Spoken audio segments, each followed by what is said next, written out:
Hello everyone, नमस्कार। स्वागत है आप सभी का अक्षर के यूट्यूब चैनल पर। आज की वीडियो में हम समझेंगे कंप्लेन लेटर का एक और टाइप। कंप्लेन लेटर का मतलब होता है कि आपने दुकान से कोई सामान खरीदा है और वो सामान चलते चलते खराब हो गया है, तो उसके रिगार्डिंग आपको जो शोरूम वाला है उसके लिए कंप्लेन लेटर लिखना पड़ेगा कि आपकी दुकान से मैंने सामान खरीदा है और थोड़े टाइम तक चलने के बाद में वो खराब हो गया है, तो वो होता है कंप्लेन लेटर। तो क्या होता है इसका फॉर्मेट, क्या होता है कि इसका एग्जाम्पल समझेंगे इस वीडियो में। तो स्टार्ट करते वीडियो को।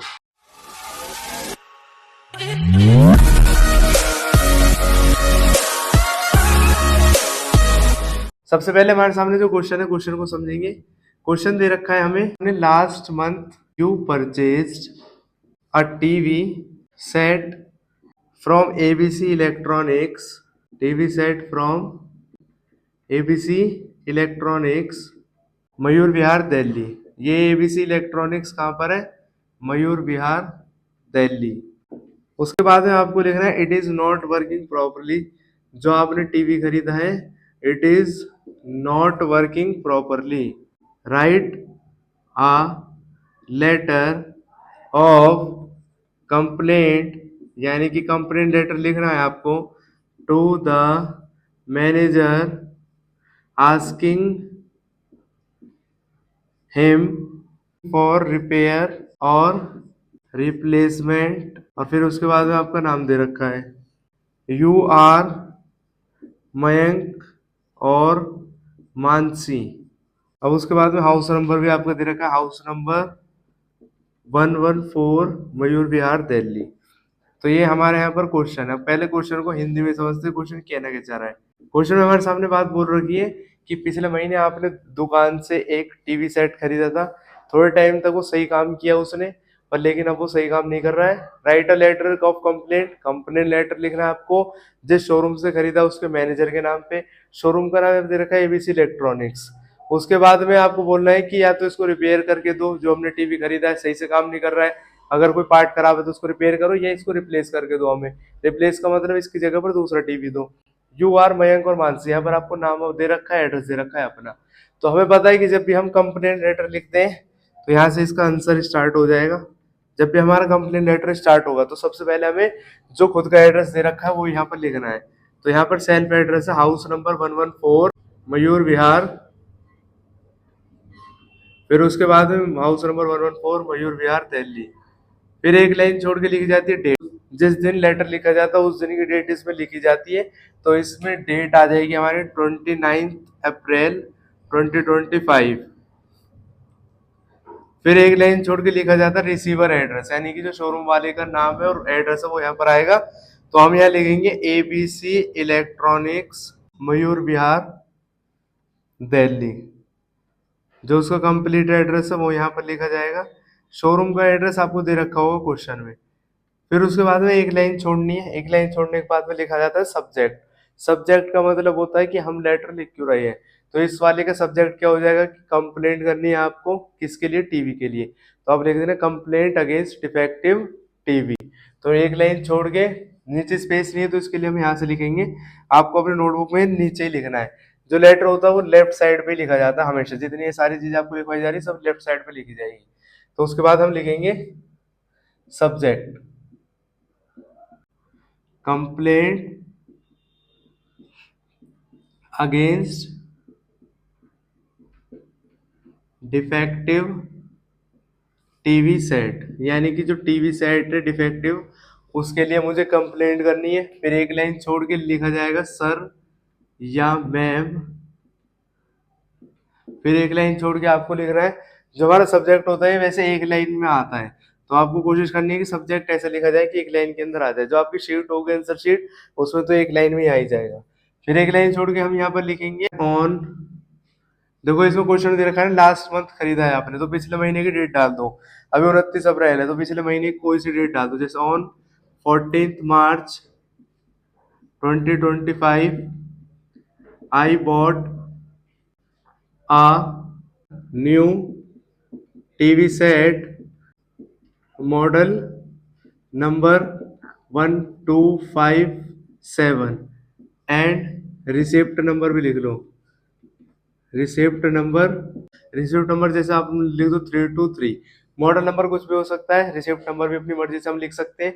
अगर रिसिप्ट नंबर नहीं लिखनी तो मॉडल नंबर तो लिख ही लेना, टीवी सेट मॉडल नंबर इतना एंड रिसिप्ट नंबर इतना फ्रॉम योर शोरूम, यानी कि आपके दुकान से या आपके शोरूम से मैंने ये सामान खरीदा था 14 मार्च को। उसके बाद में जैसा हमने रेफ्रिजरेटर वाले केस में लिखा था वैसे इसमें लिखना है, आई am extremely disappointed, I am extremely disappointed as it stopped working, कि वो उसने काम करना बंद कर दिया है टीवी ने, यानी कि टीवी पहले अच्छा उस पर मूवीज आ रही थी लेकिन अब क्या वो उसकी स्क्रीन खराब हो गई है, आवाज उसमें साफ नहीं आ रही है, बहुत सारी दिक्कतें होने लगी है, वो इसमें मेंशन करने I am extremely disappointed as it stopped working, यानी कि वो खराब हो गया तो ये बताते हुए मुझे बहुत दुख हो रहा है। और ये भी लाइन आपको लिखनी है कि अभी उसको खरीदे हुए सिर्फ 1 ही महीना हुआ था, तो ये हम यहाँ लिखेंगे आफ्टर 1 मंथ ऑफ परचेज, तो यानी कि 1 महीने पहले हमने जो टीवी खरीदा था वो अभी खराब हो गया है और उसमें काम सही से नहीं हो पा रहा है। फिर एक लाइन छोड़ के सेकंड पैराग्राफ स्टार्ट होता है कि both picture and sound quality, या ऑडियो विजुअल भी लिख लेना, ऑडियो का मतलब होता है सुनना, विजुअल को मतलब देखना, तो या ये भी लिख सकते हैं हम कि both picture and sound quality turn bad, जो पिक्चर और साउंड क्वालिटी है वो खराब हो गई है। उसके बाद में हम लिखेंगे screen of TV goes blank of and on, यानी कि जो टीवी की लाइट है वो कभी चालू हो जाती है कभी बंद हो जाती है, जैसे कोई भी खराब टीवी होता है वो बार बार लाइट उसकी खराब होने लगती है स्क्रीन की, तो वैसे इसमें लिखना है कि पिक्चर और साउंड क्वालिटी तो बेकार है ही, स्क्रीन जो टीवी की वो ब्लैंक ऑफ और ऑन होने लगती है, यानी बंद होती चालू होती है बार बार। उसके बाद हमें लिखना है as this product is under 5 years of warranty, यानी कि जैसा कि ये प्रोडक्ट जब मैंने लिया था तो उस टाइम पे आपने बताया था कि इसके 5 साल की वारंटी पर है, अगर इसमें कुछ भी चीज खराब होगी तो हम रिप्लेस करेंगे या फिर उसको सही करके जाएंगे, रिपेयर करके जाएंगे। I request you to either repair और replace this product as soon as possible, यानी कि मैं आपसे रिक्वेस्ट करता हूँ कि 5 साल की वारंटी पे है तो या तो इसको बदल के जाओ या फिर इसको रिपेयर करके जाओ एज सून एज पॉसिबल, जितनी जल्दी हो सके उतनी जल्दी इसको सही कराओ। और इसका सबूत देने के लिए मैं आपको रिसिप्ट नंबर भी दे रहा हूँ और इसका वारंटी कार्ड की फोटोकॉपी भी इस लेटर के साथ में स्टेपलर करके भेज रहा हूँ, तो ये लाइन भी आप इसमें ऐड ऑन कर सकते हो। वैसे इतने ये पैराग्राफ बहुत रहता है फिर भी हम लिख लेंगे, जितनी लाइन आपको इसमें याद हो उतनी लाइन याद कर लेना, जो बाकी की लाइन नहीं हो याद उसको छोड़ देना।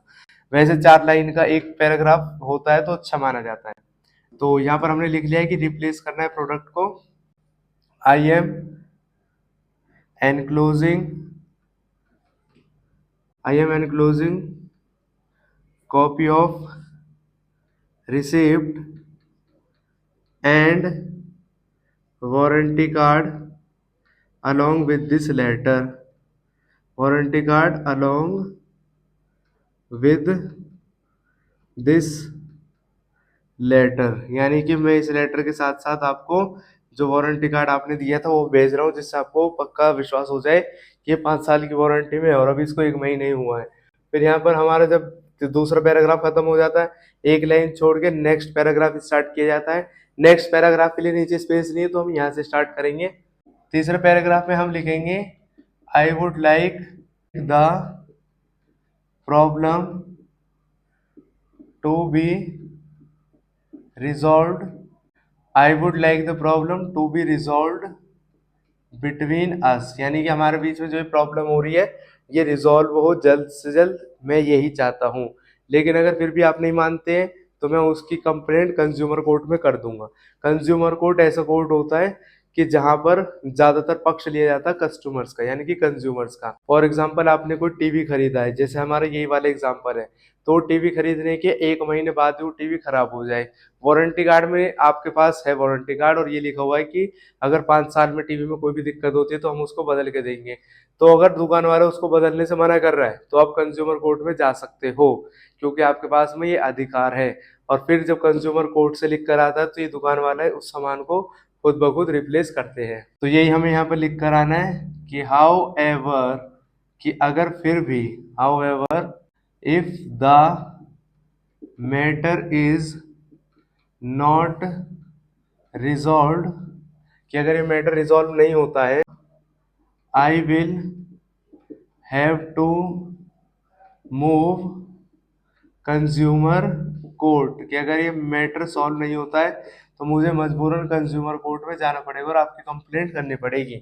उसके बाद में एक लाइन छोड़ के हम लिख देते लास्ट में, looking forward to hearing from you, looking forward to hearing from you. फिर जहां पर हमारा लेटर हो जाता है कंप्लीट, फिर एक लाइन छोड़ के हम लिखते थैंकिंग यू योर्स फेथफुली। अब जो नाम क्वेश्चन में दे रखा होता है वही नाम हमें लिख कर आना होता है। तो आप इसमें क्या नाम, अगर कोई लड़का इसे लिखेगा तो मयंक लिखेगा, कोई लड़की लिखेगी तो मानसी। तो हम ये लिखेंगे थैंकिंग यू योर्स फेथफुली, जो लड़के का नाम दे रखा है वो हमने यहाँ पर लिख दिया मयंक। तो यहाँ पर हमारा लेटर हो जाता है कंप्लीट। आप चाहो तो एक इसका स्क्रीनशॉट ले सकते हो, अगर जिस बच्चे ने साथ साथ में लिख लिया है तो अच्छी बात है, नहीं लिखा है तो स्क्रीनशॉट ले लेना अपने पास में और बाद में इसको रिवाइज कर लेना। तो यहाँ पर लेटर हो गया कंप्लीट। एक बार इसको दोबारा समझ लेते हैं। क्वेश्चन दे रखा है, पिछले महीने आपने एक टीवी सेट खरीदा था एबीसी इलेक्ट्रॉनिक्स मयूर विहार दिल्ली से, पिछले महीने टीवी सेट खरीदा।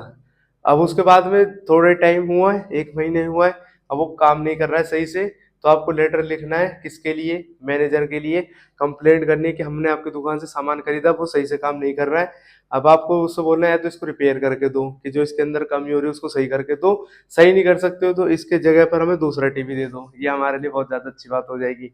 फिर आपको यहाँ पर नीचे अपना नाम दे रखा है और एड्रेस दे रखा है। जब भी हम फॉर्मल लेटर की स्टार्टिंग करते हैं तो सबसे ऊपर अपना एड्रेस आता है, यानी कि जो लेटर लिख रहा होता है, जो सेंडर होता है उसका एड्रेस आता है। तो यहाँ पर हम अपना एड्रेस लिख लेंगे, हाउस नंबर 114 मयूर विहार दिल्ली। यही एड्रेस यहाँ पर क्वेश्चन में गिवन भी है।